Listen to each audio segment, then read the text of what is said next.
Hello YouTube, this is ScorePointer for CoreagTV's Let's Play. We are playing Back to the Future the game, Episode 1. We have already played Episode 5, but I've been requested to start from the beginning and make some videos for some odd reason. I don't understand. Let's go into the settings first. We want to make it as difficult as possible. No hint level. Subtitles off, because I don't give a damn. Pop-up text, I don't know. Pop-up goals, well, music, dial that back a little bit. Okay. Graphics quality all the way, shadow quality all the way, every bit of it. There we go. Leave it all on awesome. Okay. And here we go. We're not going to continue because I've already got that game saved from whenever the last time I played the first episode was. Start a new game. No thanks, we're not going to want any goals. Before we begin, would you like to have some goals? Yes? No. First episode is free, by the way. Alright, I'm ready. Doc! Good evening. I'm Dr. Emmett Brown. I'm standing on the parking lot at Twin Pines Mall. It's Saturday morning, October 26, 1985, 1:18 a.m. And this is temporal experiment number 1. Come on, Einie. Hey, boy, get in there. That a boy. In you go. Get down. Get your seatbelt on. That's it. Whoa. What seatbelt? Okay. Please note that Einstein's clock is in precise synchronization with my control watch. Got it? Right, check, Doc. Good. Have a good trip, Einstein. Watch your head.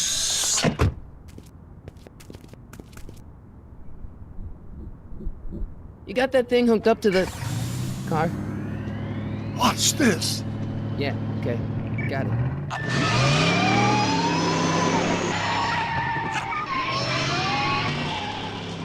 This is a pretty cool sequence. Not me. The car. The car. From the, almost mirrors the movie. Not really perfect, but, it's not supposed to be like the movie. If my calculations are correct, when this baby hits 88 miles per hour, you're gonna see some serious shit. Yes, it's gonna hit the fan. Watch this, watch this. Let's go with the movie. What did I tell you?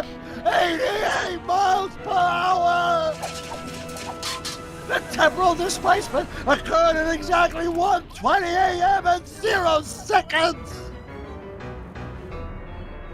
Ah, Jesus Christ, Doc. You disintegrated Einstein. Calm down, Marty. I didn't disintegrate anything. The molecular structure of both Einstein and the car are completely intact. Where the hell are they? The appropriate question is, When the hell are they? See, Einstein has just become the world's first time traveler. I sent him into the future. 1 minute into the future, to be exact. And at precisely 1:21 a.m. and 0 seconds, we shall catch up with him and the time machine. Okay, what are you talking about? You built a time machine? Out of a DeLorean? You put your dog in a time machine? Let's go with the movie. Wait a minute, Doc. Are you telling me that you built a time machine out of a DeLorean? The way I see it, if you're gonna build a time machine into a car, why not do it with some style? Besides, the stainless steel construction made the flux dispersal. Look out! And yeah. Doc? Huh, that's peculiar. Where's the car, Doc? It should have caught up with us 27 seconds ago. Doc, what happened to Einstein? No need for concern. Let's hold her hand in the Probably just a air. minor miscalibration of the time circuits. Marty, could you get my notebook? It should be in the toolbox. Where's your toolbox, Doc? Alright, Doc needs his notebook. Let's walk towards it. The only clickable thing we have is this concealed container and toolbox. It's in the toolbox, so let's click on toolbox. Notebook, notebook. Got it. Flux capacitor? That's it! What the heck's a flux capacitor? My latest invention. The thing that makes time travel possible. In this notebook, I detail the nearly 3 decades of scientific breakthroughs necessary to build a working time machine.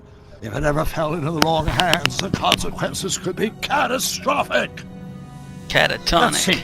It's mass equals I times C. This isn't and the way E it happened. equals the square root Sounds of C familiar. times C squared. We gotta get out of The here. flux dispersal rate is inversely proportional to Let's the do fourth what root isn't. of N. Carry the 9. This isn't then. the way it happened. Doc, something's way off here.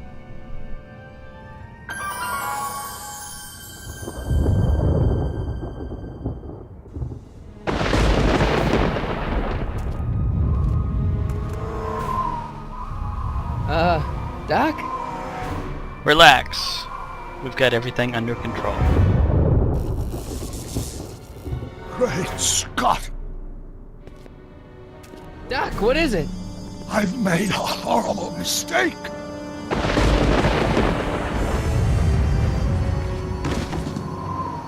Doc! No! I'm sorry, Marty. Doc, come back! Doc! Doc! Doc Goose. Doc!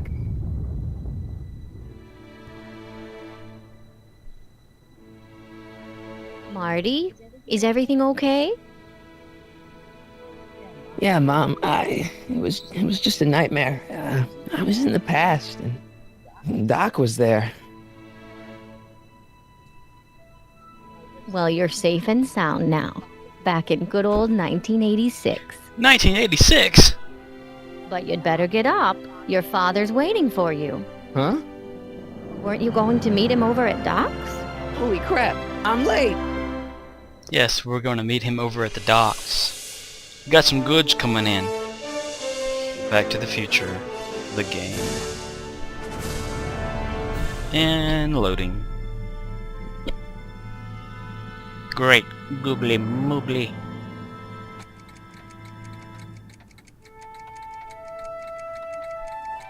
Episode 1. It's about time. Written and designed by Andy Hartzell, Mike Sesame Street. Art director Derek Saki. Lead animator Peter.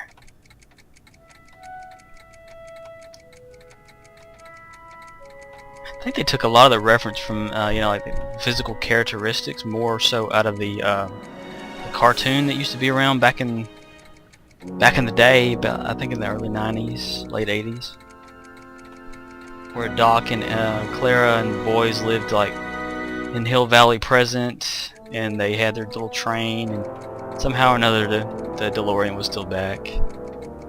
Estate sale, May 14th, 1986. Dad! Are we too late to stop the sale? Better late than never. You wouldn't believe how much rare stuff there is back here. That's Doc stuff. The city has no right to. Now, son, I know you're upset, but your friend's been gone for months, and the city really seems hell-bent on using his land for that new parking garage. And, hey, is that a first edition Jules Verne? It's just not fair. But at least things can't get any Great worse. Scott! Hey, Marty! Hi, Biff. Come to see if the old crackpot had any buried treasure? You're buried Nah, treasure. I guess I'm just remembering. Hey members, select items around the lab to make sure Doc didn't leave anything dangerous lying around.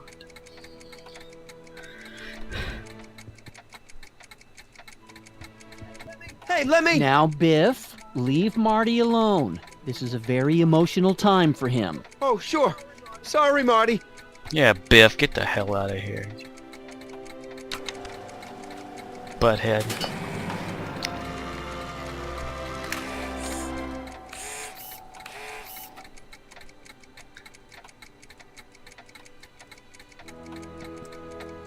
why Doc didn't take any of these with him. Maybe he didn't need a clock. Got a time machine. George. Think, McFly. Hey, Dad. Who's running this sale anyway? Oh, that'd be me, son. You? Why? Well, once it became apparent that the bank was going through with the sale, I volunteered to oversee it in order to make sure that Doc's stuff would be treated with a modicum of respect. Isn't that right, Biff? You got it, Mr. McFly. Yeah. No, you placed there, Biff, you little bastard. Doc's alive. What's Biff doing here? I had a dream. I'm telling you, this sale is a joke. Doc's only been gone for a few months, and I happen to know... Yes, you've told us he's not dead. He's on a trip. Let's say you're right. Have you considered that this trip may not have been entirely voluntary? I hate to say it, but Doc's run up some pretty sizable debts around town. Maybe he's just hiding from his creditors. Yeah, he sounds like the kind that would do that. What's Biff doing here?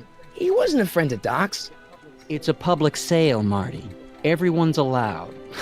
Even Biff. Fucking fight my own fights, Dad. About Biff. Dad, I know you're trying to help. He talks a big game, son, but he's not so tough. I've been dealing with him a long time. Believe me, I can handle him. So can I. I thought I had the hint level I guess disabled. you can. Okay, son. I'll stay out of your way. Yeah, you damn right you would. You know where to Stay find out me. of my way, bastard.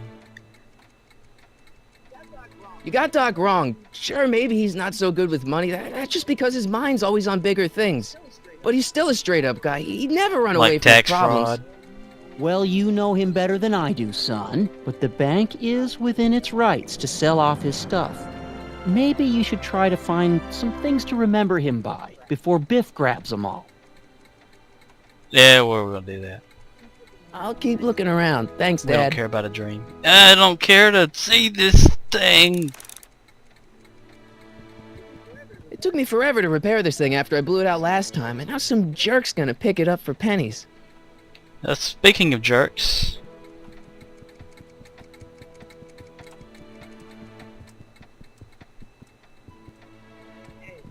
Hey, Biff. Oh, hi, Marty. what are you doing here? Doc's not dead. Seen anything dangerous or valuable? I'm looking for something, in particular. Yeah? Something valuable?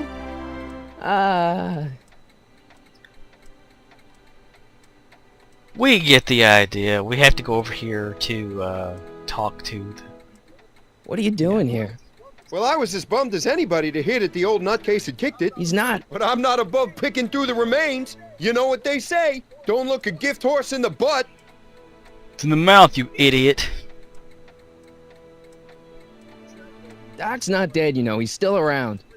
Oh, really? Do you see him around here? Butthead. Never mind. So we click on the town. See, it's telling me right now, have you looked at Doc's model of Hill Valley? I thought I had the hint level and all that turned off. Doc built this model at downtown Hill Valley way back in 1955. The clock tower in the courthouse even works. Because it's a watch. What the? Is that Doc's notebook in there? Hey, that looks just like the courthouse. You gotta hand it to the old coot. He was good with his hands. Biff. Can I see that a minute? This would look great in my fish tank. Give the old carp something new to nibble on. Can I have that courthouse? Mind if I look at that courthouse? I saw it first, bitch. Come on, I saw it first. Yeah, I guess you're right. But I picked it up first. Give it here, Biff. Well, well, look at what we have here. Looks like plans for something. What's a flux catheter? It's none of your It's business. very painful. Doc asked me to... Brown's worm food, kid. But this looks like it might be worth something. Ha!